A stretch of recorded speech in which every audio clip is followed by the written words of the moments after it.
Good evening, শুভ সন্ধ্যা। Psychic reader Devika ঘোষে আমি দেবিকা ঘোষ আপনাদের প্রত্যেককে স্বাগত জানাচ্ছি। কেমন আছেন বন্ধুরা? আশা করি ভালো আছেন, ভালো থাকবেন সবসময়। এটা ঈশ্বরের কাছে সবসময় প্রার্থনা করব আমার প্রতিটা ভাই বোন দাদা দিদি প্রত্যেকের জন্য। চলুন দেখে নিই আপনার পার্সনের হিডেন সিক্রেটস কী, থার্ড পার্টিকে নিয়ে। থার্ড পার্টির হিডেন সিক্রেটস কী আপনার পার্টনারকে নিয়ে, তাই না? চলো এনার্জি কানেক্ট করো, ঝটপট করে লাইক করো, কমেন্ট সেকশনে তোমাদের মূল্যবান মতামত জানাতে ভুলবে না, আর হাইপ করবে, শেয়ার করবে। চলো দেখে নেই থার্ড পার্টির হিডেন সিক্রেটস কি। অ্যাকচুয়ালি থার্ড পার্টি তোমার পার্সনকে কীভাবে ম্যানিপুলেট করছে, থার্ড পার্টির মনে তোমার পার্টনারকে নিয়ে কি চলছে সেটা দেখে নেব। তার আগে প্রত্যেককে বলবো ঝটপট করে এনার্জিটা কানেক্ট করে নাও। থার্ড পার্টির হিডেন সিক্রেটস টুয়ার্ডস তোমার পার্টনারের প্রতি কী মনোভাব, থার্ড পার্টির তোমার পার্টনারের প্রতি বর্তমানে কী মনোভাব, থার্ড পার্টি তোমার পার্টনারকে নিয়ে বর্তমানে কী ভাবছে।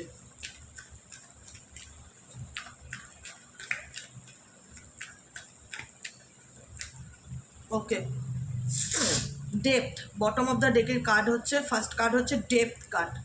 ডেপথ কার্ড ইন্ডিকেট করছে তৃতীয় ব্যক্তির হিডেন ফিলিংস কি তোমার পার্সনের প্রতি, বা তোমার পার্সনকে নিয়ে তৃতীয় ব্যক্তির হিডেন ইন্টেনশন কি। ডেপথ হচ্ছে তোমার পার্সন কোথাও না কোথাও, থার্ড পার্টি তৃতীয় ব্যক্তি তোমার পার্টনারের ডেপথ মানে কি, কারোর গভীরতা মাপার চেষ্টা করা, যে তার মনে কি চলছে। এখানে তৃতীয় ব্যক্তি কোথাও না কোথাও তোমার পার্টনারের পেটের কথা জানার চেষ্টা করা, তার গভীরে যাওয়ার চেষ্টা করা, তার হিডেন এনার্জি, তার তোমার পার্সনের লুকানো অনুভূতি যদি কিছু থাকে সেটা জানার চেষ্টা করা। কোথাও না কোথাও এখানে থার্ড পার্সন ডেফিনেটলি খুব সতর্ক এবং সজাগ একজন পার্সন বলতে পারেন, অ্যাওয়ারনেস। এবং সে কোথাও না কোথাও হয় না যে মানুষের ডেপথ মাপা, আমরা অনেক সময় বলি যে কথা বেশি বলতে না, উল্টো দিকের মানুষের ডেপথ মাপার চেষ্টা করো, যার তার মধ্যে কি চলছে না চলছে তোমাকে নিয়ে। সে ডেপথ মাপবে কী করে? তার কথাবার্তা, তার বিহেভিয়ার, তার বডি ল্যাঙ্গুয়েজ, বিভিন্ন কিছুর মাধ্যমে আমরা মানুষের ডেপথ মাপার চেষ্টা করি, যে মানুষের গভীরতাটা কতটা, সেই মানুষটার মধ্যে আর কি ধরনের তার মেন্টালিটি, সেগুলো আমরা বোঝার চেষ্টা করি। এখানে ডেপথ হচ্ছে তোমার পার্সন, তৃতীয় ব্যক্তি তোমার পার্সনের ডেপথ মাপার চেষ্টা করছে, গভীরতা মাপার চেষ্টা করছে, যে তার মনে কি চলছে, তার জীবনে কি চলছে, সে তাকে নিয়ে কি ভাবছে। কোথাও না কোথাও এটাকে অবজারভেশন বলা হয়। এই ডেপথকে ইন্ডিকেট করা হয় অবজারভেশন, মানে উল্টো দিকে থার্ড পার্সন যে আছে সে তোমার পার্সনকে একদম ডিপলি অ্যানালাইজ করার চেষ্টা করছে, অবজারভেশন করার চেষ্টা করছে, তো তোমার পার্সনের জীবনে কি চলছে না চলছে। থার্ড পার্টি নিজের ব্যাপারে কোনো কিছু বলতে চায় না। থার্ড পার্টি যে আছে না, ভীষণ চালাক চতুর, সে ছেলেই হোক আর মেয়েই হোক, জেন্ডার ডাজ নট ম্যাটার। সে ভীষণই সাইলেন্স থাকে এবং ভীষণ রকম, আমি যেটা বললাম সাইলেন্স অ্যান্ড ডেপথ কার্ড দুটো মানে একই। এখানে চুপ থেকে তোমার পার্সনকে বোঝার চেষ্টা করে। এখানে থার্ড পার্টি চুপ থেকে তোমার পার্সনের কথা শুনছে, হয়তো তাকেই বলছে, তাকে বলার সুযোগ দিচ্ছে, শুধু শুনছে যে এর মধ্যে কি চলছে, এর এর অ্যাকশান কি, এ কি চায়, একে কোথাও না কোথাও মাপার চেষ্টা করা। থার্ড পার্টি তোমার পার্সনকে কোথাও না কোথাও তার ডেপথ মাপা, নিজে কথা না বলে তার তার ফিলিংসকে বোঝার চেষ্টা করা, তার ইচ্ছেকে জানার চেষ্টা করা, এক্সাইটমেন্ট, চেজিং থ্রিলস। কারণ থার্ড পার্টির ভীষণ একটা হয় না যে একটা এক্সাইটমেন্ট কাজ করে তোমার পার্সনকে নিয়ে, যে তার জীবনে কি গল্প আছে, একটা মানে থ্রিলস, একটা রহস্যের মতন দেখতে হবে, জানতে হবে কি চলছে ওর মনে, ও কি ভাবছে আমাকে নিয়ে, ও কি ভাবছে। তুমি যেহেতু থার্ড পার্টি, তোমার থার্ড পার্টির কাছে তুমি থার্ড পার্টি, তো সেহেতু তাকে নিয়ে কি ভাবছে, ওর মনে কি চলছে, এরকম একটা কিউরিসিটি, জাস্ট থার্ড পার্টির প্রচণ্ড কিউরিসিটি তোমার পার্সনের ব্যাপারে দেখতে পাচ্ছে। সে নিজের ব্যাপারে কোনো কিছু বলছে না, কিন্তু থার্ড পার্টি তোমার পার্সনের গভীরতা মাপার চেষ্টা করছে, যে তোমার পার্সন কি ভাবছে এই মুহূর্তে, তার মনে কি চলছে, তার নেক্সট অ্যাকশান কি, আর কি চলছে থার্ড পার্সনের মনে তোমাকে নিয়ে, আর কি চলছে এই থার্ড পার্সনের মনে তৃতীয় ব্যক্তিকে নিয়ে আর কি চলছে, তোমার পার্টনারকে নিয়ে আর কি চলছে, থার্ড পার্সনের মনে তোমার পার্টনারকে নিয়ে আর কি চলছে।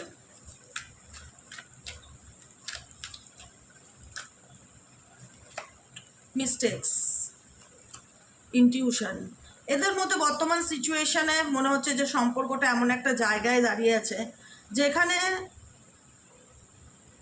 কেউ কাউকে হারানোর ভয়টা ডেফিনেটলি পাচ্ছে। থার্ড পার্টি তোমার পার্সনকে নিয়ে কী ভাবছে, এটাই হচ্ছে কথা। আমি যেটা প্রশ্ন করেছিলাম, থার্ড পার্টি কোথাও না কোথাও ভাবছে যে আমাকে খুব বুঝে চলতে হবে, বা আমাকে খুব মানে হয় না যে মেপে মেপে পা ফেলতে হবে, আমি যদি একটা ভুল ডিসিশন নেই বা আমার একটা ভুল সিদ্ধান্তের কারণে আমি তাকে হারাতে পারি। কারণ কোথাও না কোথাও থার্ড পার্সনের মধ্যে একটা ইনসিকিউরিটি, নিরাপত্তার অভাববোধ দেখা যাচ্ছে, যেখানে দাঁড়িয়ে তার মনের মধ্যে একটাই কথা চলছে,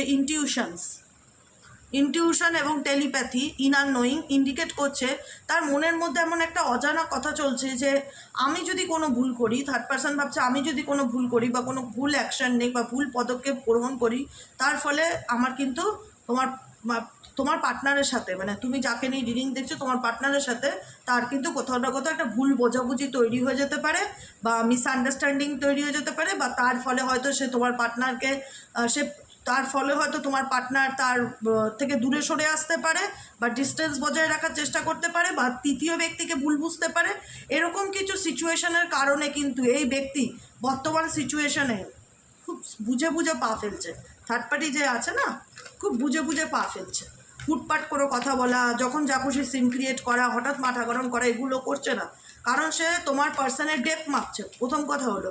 এবং সেখানে একটা মানুষ যখন একটা মানুষকে মাপে, তার গভীরতা মাপার চেষ্টা করে, তখন সে তাকে ভীষণ অবজার্ভ করে যে সে কি চায়, তার মনে কি চলছে।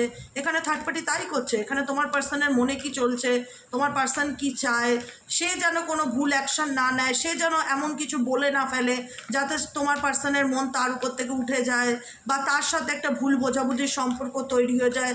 এই মানে ফুকে ফুকে চলা যেটাকে বলা হয় না, সেটাই হচ্ছে। থার্ড পার্সন তোমার পার্সনের সাথে এই মুহূর্তে ফুকে ফুকে চলছে, বুঝে বুঝে চলছে যে কীভাবে, মানে এমনভাবে চলবো যাতে তোমার পার্টনারের সাথে থার্ড পার্টির আন্ডারস্ট্যান্ডিংটা ঠিক থাকে, মিসআন্ডারস্টুড যেটা বলা হয়, ভুল বোঝাবুঝি যেন তৈরি না হয়। প্রিটেন্ডিং মার্কস, ব্লাফ এনার্জি দেখা যাচ্ছে। Third party definitely dual face আলা মানুষ, যেখানে ডুয়েলিটি বা প্রিটেন্ড করছে যে আমি তোমার খুব ভালো চাই বা আমি তোমাকে নিয়ে সিরিয়াস, আমি তোমার জন্য ভালো ভাবি, কিন্তু এখানে একটা থার্ড পার্সনের এনার্জিতে একটা মার্কসের এনার্জি দেখা যাচ্ছে, যেখানে কোথাও না কোথাও তার দেখানো তোমার পার্সনের প্রতি অনুভূতি, চিন্তাভাবনার পিছনে তার একটা অন্য কোনো উদ্দেশ্য বা অন্য কোনো মানুষ লুকিয়ে রয়েছে, বা সে দেখাচ্ছে যেটা অ্যাকচুয়ালি থার্ড পার্সন তোমার পার্টনারকে যেটা দেখানোর চেষ্টা করছে, অ্যাকচুয়ালি তার মনের মধ্যে সেটা চলছে না, তাও তোমার পার্সনকে নিয়ে। বুঝতে পেরেছো? তোমার পার্সনের মনে কি চলছে থার্ড পার্টিকে নিয়ে, তোমার পার্সনের মনে কি চলছে থার্ড পার্টিকে নিয়ে, তোমার পার্সনের মনে কি চলছে থার্ড পার্টিকে নিয়ে। এঞ্জেল, আর্কেঞ্জেল, মাইকেল প্লিজ হেল্প করুন ও গাইড করুন, তোমার পার্সনের মনে কি চলছে থার্ড পার্টিকে নিয়ে। Angel, আর্কেঞ্জেল, Michael please help me and guide me. Angel, আর্কেঞ্জেল, Michael please help করুন ও গাইড করুন। Angel, আর্কেঞ্জেল, Michael please help me and guide me. Angel, আর্কেঞ্জেল, Michael please help করুন ও গাইড করুন। তোমার পার্সোনাল থার্ড পার্টিকে নিয়ে মনের মধ্যে কি চলছে। কর্মা, রিয়ালাইজেশনস, রিলিজিং, ক্ল্যারিটি। দেখো থার্ড পার্টি সম্পর্কটা যে তার জীবনে অ্যাকচুয়ালি কী, বা তৃতীয় ব্যক্তি বা তুমি, যে কোনো সম্পর্কই তার জীবনে না কোথাও না কোথাও যে এটা একটা কার্মিক প্যাটার্ন, সেটা সে ডেফিনেটলি বুঝতে পারছে। দেখো থার্ড পার্টি রিলেশনশিপে থেকে সে যে মন থেকে বাই হার্ট ভালো আছে সেটা কিন্তু নয়। স্যালো এনার্জি ইন্ডিকেট করে নেগেটিভিটিকে, অন্ধকারকে, এমটি মানে শূন্যতাকে। আজকে তোমার পার্সনকে কর্মা দেখাচ্ছে, কর্মার কার্ড আছে আজকে তোমার পার্সন, সে তার কর্মা যেটা হয়ে থাকে আমাদের কনসিকুয়েন্সেস, যে আমরা বলি না যে যে যেমন কর্ম করবে সে তার তেমন ফল ভোগ করবে।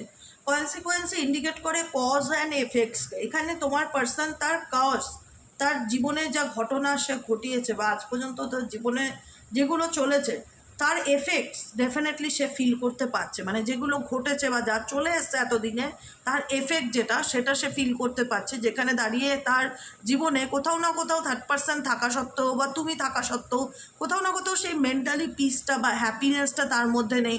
তার মনে হচ্ছে সে ভেতর থেকে ফাঁকা হয়ে গেছে, মানে একটা হয় না একাকিত্বর এনার্জি তোমার পার্সনের বর্তমানে ফিল হচ্ছে।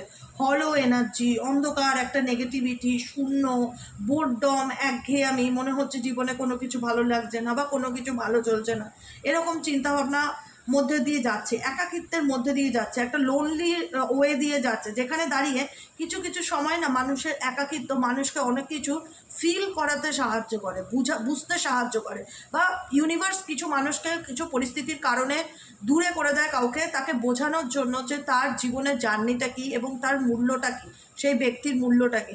ডেফিনেটলি আজকে বর্তমান সিচুয়েশনে তোমার পার্সন যে যে পরিস্থিতিতে দাঁড়িয়ে আছে সেটা ডেফিনেটলি কর্মা ফেস করছে, যেখানে দাঁড়িয়ে আজকে বর্তমান এনার্জিতে সে বুঝতে পারছে যে তার জীবনে সে কোন পরিস্থিতির মধ্যে দিয়ে চলছে, কোনটা তার ঠিক, কোনটা তোর ভুল। রিয়ালাইজেশনটা খুব ইম্পর্টেন্ট জিনিস। রিয়ালাইজেশন আন্ডারস্ট্যান্ডিংকে ইন্ডিকেট করে, যে সে বুঝতে পারছে তার জীবনের ভালো মন্দ, ঘটে যাওয়া ঘটনা, পাস্টের ঘটনা, প্রেজেন্টের ঘটনা। কারণ দেখো, একটা একটা কথাই আছে যে তুমি যেমন কর্ম করবে তেমন ফল ভোগ করবে। এবার অনেকে উল্টো দিকের মানুষ বলে সে তো খারাপ কর্ম করেছে, সে তো ভালো আছে। তুমি আজকের বিচারে তাকে বলতে পারো না সে ভালো আছে। তুমি কি করে জানো কোন দিন কার সাথে কী হবে? আমরা কেউ বলতে পারি? আমরা কখনো কারুর খারাপ চাই না, তবুও বলছি। আমরা কোনো দিন কাউকে গ্যারান্টি দিয়ে বলতে পারি না 5 বছর পর একটা মানুষ কেমন থাকবে। সেটা তার কর্মর উপর ডিপেন্ড করে, সে কী কর্ম করেছে, তার ফল প্রত্যেকটা মানুষকে ভোগ করতে হয়। আজকে তোমার পার্সন তার জীবনে কিন্তু টাকা পয়সা, মানি রিলেটেড প্রবলেমে ভুগছে, ফাইন্যান্সিয়ালি প্রবলেমে ভুগছে, কেরিয়ার রিলেটেড প্রবলেমে ভুগছে, অনেক রকম ওঠাপড়ার মধ্যে দিয়ে যাচ্ছে তোমার পার্সন। কিন্তু শুধুমাত্র সম্পর্কের মধ্যে থার্ড পার্টি প্রবলেম, তাছাড়া যে তার জীবনে আর কোনো প্রবলেম নেই, অনেক কিছুর মধ্যে দিয়ে যাচ্ছে। দেখা যাচ্ছে যে প্রচুর লোন নিচ্ছে কিন্তু টাকা পয়সা শোধ করতে পারছে না, বাজারে দেনা হয়ে যাচ্ছে, ঋণ হয়ে যাচ্ছে, ফিনান্সিয়ালি ক্রাইসিসের মধ্যে দিয়ে যাচ্ছে। এবং এই অভাবটা, এই ক্রাইসিসটা এনাকে অনেক কিছু বোঝাতে সাহায্য করছে। এনার জার্নিতে রিয়ালাইজেশন ইন্ডিকেট করছে, এনার জার্নিতে এনাকে অনেক কিছু বোঝানোর, মানে ইউনিভার্স অনেক কিছু লেসেন্স দিচ্ছে এই মুহূর্তে, এবং সে বুঝতে পারছে যে সে এতদিন যা করে এসছে এবং যা করছিল সেগুলোর মধ্যে কোনটা ঠিক, কোনটা ভুল, এবং কোনটাকে ধরে রাখা উচিত। রিলিজিং কার্ড ইন্ডিকেট করছে তার জীবনে কোনটাকে ধরে রাখা উচিত আর কোনটাকে লেট গো করা উচিত, সে সেটা বুঝতে পারছে। তোমার পার্সনের কাছে ক্ল্যারিটিটা ডেফিনেটলি এসছে। ক্ল্যারিটি মানে কি? ভালো মন্দের তফাৎটা, ভালো এবং মন্দের তফাৎটা। ঠিক আছে, কিছু কিছু সময়ে একাকিত্ব মানুষকে হতাশা দিলেও কিছু লেসেন্স দিয়ে যায়, যেটা তোমার পার্টনার ডেফিনেটলি সেই লেসেন্সটা ফিল করতে পারছে, যেখানে দাঁড়িয়ে সে বুঝতে পারছে যে এটা আমারই কোথাও না কোথাও এটা কজের এফেক্টস। আজকে আমি সবই বুঝতে পারছি, রিয়ালাইজেশন, যে কারণে এই ব্যক্তি তার জীবনে ডেফিনেটলি কোনো পরিস্থিতি থেকে ওয়াকিং অ্যাওয়ে, দূরে চলে যাওয়ার চেষ্টা করছে, মুভিং অন করছে, লেট গো করছে। মানে কোনো জিনিসটা যেটা ওনার লাইফে খুব টক্সিক এনার্জিকে ফিল করা বা নেগেটিভিটিকে ফিল করা, এমন কিছু সিচুয়েশন, এমন কিছু পরিস্থিতি, এমন কিছু মানুষজন, সে যে কেউ হতে পারে। হ্যাঁ, সবসময় নিজেকেই টার্গেট করবে না, ঠিক আছে? এমন কিছু মানুষজন, এমন কিছু বন্ধুবান্ধব থাকতে পারে যারা খুব টক্সিক। কোনো মানুষকে সে জীবন থেকে না রিলিজ করছে, লেট গো করছে, মুভ অন করছে, ইম্পর্টেন্স দেওয়াটা বন্ধ করে দিচ্ছে, এবং কোথাও না কোথাও সে তার নিজের লাইফে ক্ল্যারিটি পাওয়ার চেষ্টা করছে যে অ্যাকচুয়ালি তার কী করণীয় বা তার কী করা উচিত। ঠিক আছে, চলো দেখে নেবো তোমার পার্সনের 3টে কার্ড নেবো। তোমাকে নিয়ে কী ভাবছে তোমার কাছের মানুষটা? তোমাকে নিয়ে কী ভাবছে তোমার কাছের মানুষটা? Please divine Angel, divine universe help করুন ও গাইড করুন আমার যে বন্ধুরা এই মুহূর্তে রিডিং দেখছে, তার পার্সন তাকে নিয়ে কী ভাবছে এই মুহূর্তে। Angel archangel Michael please help me and guide me. Angel archangel Michael please help করুন ও গাইড করুন। Angel archangel Michael please help me and guide me. Stress, আমি বললাম না, বিগিনিংস, শকিং, কার্স, স্পেসিফিক আজকের দিনে, আজ থেকে কাল 24 ঘন্টার মধ্যে এই ব্যক্তির জীবনে আনএক্সপেক্টেড না কিছু প্রবলেম চলে আসবে। যারা কম বেশি টাচে আছো আমাকে ডেফিনেটলি এটা কমেন্টে জানিও যে ফিল করতে পারছো কি না। স্ট্রেস কোনো কিছু নিয়ে বললাম না, আমি কিছুক্ষণ আগে আমি ফিল করতে পারছিলাম, আমার ইনটিউশন বলছিল এই ব্যক্তি বিভিন্ন রকম দিক থেকে প্রবলেমের মধ্যে আছে। টাকা পয়সা, কেরিয়ার, রিলেশনশিপ, সমস্ত কিছু নিয়ে একটা মেন্টালি স্ট্রেসের মধ্যে দিয়ে যাচ্ছে, একটা মানসিক চাপ, একটা টানাপোড়েনের মধ্যে দিয়ে যাচ্ছে। সাডেনলি এই ব্যক্তি কোনো কিছু জানতে পেরেছে, কারুর ব্যাপারে কোনো ইনফরমেশন এই ব্যক্তির সামনে এসেছে, যেটা এই ব্যক্তিকে ভীষণ রকম মানসিক অস্বস্তি বা মানসিক অশান্তিতে ফেলে দিয়েছে। এখন তার মাইন্ড ভীষণ টক্সিক। তোমার পার্সনের মাইন্ড এই মুহূর্তে এখন খুব টক্সিক। সে ডেফিনেটলি সব কিছু ভুলে সামনের দিকে এগিয়ে যাওয়ার চেষ্টা করছে, কারুর ব্যাপারে কোনো সত্য জানতে পেরে তাকে তার থেকে লেট গো করে সামনের দিকে এগিয়ে যাওয়ার চেষ্টা করছে, কিন্তু এগোতে পারছে না। নিউ ডিরেকশনের দিকে এগোতে চেষ্টা করছে বা ভুলে গিয়ে সামনের দিকে এগোতে চেষ্টা করছে, সেখানে দাঁড়িয়ে যাই হোক না কেন তোমার পার্সনের কিন্তু ভীষণ রকম একটা মানসিক চাপ তৈরি হচ্ছে। বর্তমানে কিন্তু সে কোনো না কোনোভাবে টার্ময়েল, ট্রাভেল, দুটো মিনিং এসছে। টার্ময়েল ইন্ডিকেট করছে মানসিক অশান্তিকে, মেন্টালি টার্ময়েল, মানসিক অশান্তি। ট্রাভেল, সমস্যার মধ্যে দিয়ে যাওয়া, হঠাৎ কোনোভাবে তোমার পার্সন নিজে কোনো রকম সমস্যা ফেস করছে, সেটার থেকে কিভাবে বেরোবে সে বুঝে পাচ্ছে না, কিভাবে সেই সমস্যা থেকে ঘুরে দাঁড়াবে সেটা বুঝে পাচ্ছে না। আই থিঙ্ক তোমার পার্সনের বর্তমান সময়টা না খুব একটা ভালো যাচ্ছে না, যেটা দেখে মনে হচ্ছে। ভীষণ রকম একটা টেনশন, আর্গুমেন্টস, একটা মেন্টালি টার্বুলেন্সের মধ্যে দিয়ে যাচ্ছে, যেখানে দাঁড়িয়ে বুঝে উঠতে পারছে না যে আমার কি করণীয় বা আমার কি করা উচিত। ভীষণ প্রবলেম ফিল হচ্ছে তোমার পার্সনের চারিপাশে, এবং এই প্রবলেমটা এনার দ্বারাই তৈরি। মানে ইনি একটা সময় কাউকে এতটা বেশি প্রবলেমে ফেলেছিল, যেখানে দাঁড়িয়ে আজকে এই ব্যক্তি নিজে প্রবলেমের মধ্যে দিয়ে যাচ্ছে। যতই সে সেটাকে রিলিজ করে ভুলে গিয়ে সামনের দিকে এগোনোর চেষ্টা করুক না কেন, কিন্তু তার সময়টা একদমই খারাপ যাচ্ছে তোমার পার্সনের, টাইমটা খারাপ যাচ্ছে, কোনো কিছুই তার মনে হচ্ছে জীবনে ভালো হচ্ছে না। ভীষণ নেগেটিভ মাইন্ড, টক্সিক মাইন্ড হয়ে আছে এই মুহূর্তে, অ্যাট প্রেজেন্ট, রাইট নাও। বুঝেছো? সে ডেফিনেটলি এফর্ট দিয়ে যাচ্ছে যে আমি পার্সপেক্টিভ, সব কিছু থেকে দূরে গিয়েও নিজেকে ভালো রাখার চেষ্টা করা, ক্লিয়ার হেড স্পেস, স্ট্রেস টেনশনকে লেট গো করে জীবনে এগিয়ে যাওয়ার চেষ্টা করা, ভালো থাকার চেষ্টা করা, ডেফিনেটলি করছে। কিন্তু এমন কিছু জিনিস আছে যেটাকে চাইলেই তো লেট গো করা যায় না, সেটা তোমাকে ফেস করতেই হবে, এবং ডেফিনেটলি তোমার পার্সন ফেস করছে। এনার জীবনে এমন খারাপ সময় যাচ্ছে অ্যাট প্রেজেন্ট, আমার মনে হচ্ছে খুব ভাবে যে তোমার পার্সনের টাইমটা একদম ভালো যাচ্ছে না। রিসেন্টলি এমন কিছু সাডেনলি কিছু প্রবলেম সে ফেস করছে, যেখানে দাঁড়িয়ে তার মনে হচ্ছে যে আমি কি করে বেরোবো এই সিচুয়েশন থেকে। নিউ ডিরেকশনের দিকে যেতে চায় বা মুভিং অন বা লেট গো করে এগোতে চায়, কিন্তু পারছে না। সেটা নিয়ে একটা মানসিক চাপ তৈরি হয়ে রয়েছে, মানসিক অশান্তির মধ্যে দিয়ে যাচ্ছে, বুঝে উঠতে পারছে না তার কি করণীয়, কি করা উচিত। সমস্যাকে ফিল করতে পারছে, কারণ আনএক্সপেক্টেড এই ব্যক্তির জীবনে কিছু প্রবলেম চলে আসছে, যেটা সে কল্পনা করতে পারেনি, বা যেটা সে কল্পনার বাইরে কিছু প্রবলেম সে ফেস করছে বিভিন্ন রকম দিক থেকে। ভীষণ নেগেটিভিটিকে ফেস করছে। যতই সে নিজে বেটার থাকার চেষ্টা করুক বা নিজেকে পজিটিভ করার চেষ্টা করুক না কেন, ভীষণ রকম নেগেটিভ এনার্জি ফিল করতে পারছে তোমার person at present, right now, যাকে নিয়ে তুমি রিডিং দেখছো এই মুহূর্তে। ভীষণ নেগেটিভিটিকে ফিল করতে পারছে, এটাই আমি অনুভব করতে পারছি, তাই তোমাদের সাথে শেয়ার করলাম তোমার পার্সনের ফিলিংস। ওকে, আমার থেকে আরও তোমরা ভালো বলতে পারবে। চলো, কেমন লাগলো রিডিংটা অবশ্যই কমেন্ট সেকশনে জানিও, লাইক করো, সাবস্ক্রাইব করো, চ্যানেলের সাথে থেকো, পাশে থেকো। যারা পার্সোনালি প্রেডিকশন বুক করাতে চাইছো তারা হোয়াটসঅ্যাপ করবে 7980185673, 7980185673। পার্সোনাল রিডিং বুকিং করলে আমার ভাই বোন, আমার দাদা দিদি প্রত্যেককে আমার একটাই অনুরোধ যে হাতে 10-12টা দিন সময় নিয়ে রিডিং বুকিং করবেন, ঠিক আছে? কারণ আমি আজকে বুকিং করলাম, আমার কাল পরশু উত্তর চাই, আর্জেন্ট করবেন না। আর্জেন্ট রিডিংয়ের চার্জেস সম্পূর্ণ আলাদা, নর্মাল রিডিংয়ের চার্জেস সম্পূর্ণ আলাদা, সেটা জেনে নেবেন।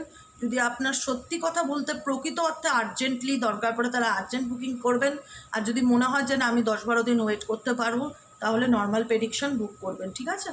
এটুকুনি আমি জানিয়ে রাখলাম সোশ্যাল মিডিয়াতে, কারণ পেমেন্ট করার পর মানসিক চাপ তৈরি করলে আমার উপর, সেটা আমার জন্য আরও বেশি একটা টেনশনের কারণ হয়ে দাঁড়াচ্ছে। আজকাল এই জিনিসটা খুব হচ্ছে, বুকিংয়ের পর আমার আর্জেন্ট রিডিং চাই বলছে, বুকিংয়ের আগে বলতে হবে আর্জেন্ট রিডিং চাই, আর আর্জেন্ট রিডিংয়ের চার্জেস সম্পূর্ণ আলাদা। আর নর্মালি যে কোনো রিডিং বুক করলে সেই রিডিং পেতে 10 থেকে 12 দিন সময় লাগবে, ঠিক আছে? আজকের মতন এতটাই, গুড নাইট, শুভরাত্রি। দেখা হচ্ছে আমাদের কালকে সকালে রিডিং অ্যাস্ট্রো ট্যারোট উইথ দেবিকাতে। আর আমার যে প্রত্যেকটা বন্ধু আমাকে প্রত্যেক দিন এত ভালোবাসা দাও, তারা আমার পেজটাকে একটু ভালোবাসার সাথে এগিয়ে নিয়ে যাও। পেজের নাম হচ্ছে সাইকিক রিডার দেবিকা ঘোষ, চ্যানেলের নাম, পেজের নাম একই, সাইকিক রিডার দেবিকা ঘোষ। একটু আমার ফেসবুক পেজটাকে একটু ফলো করো, লাইক করো, পাশে থেকো, সাথে থেকো, কারণ ওখানে প্রত্যেক দিন আমি ডেলি বেসিক এখন ভিডিও আপলোড করছি, ঠিক আছে? চলো, গুড নাইট।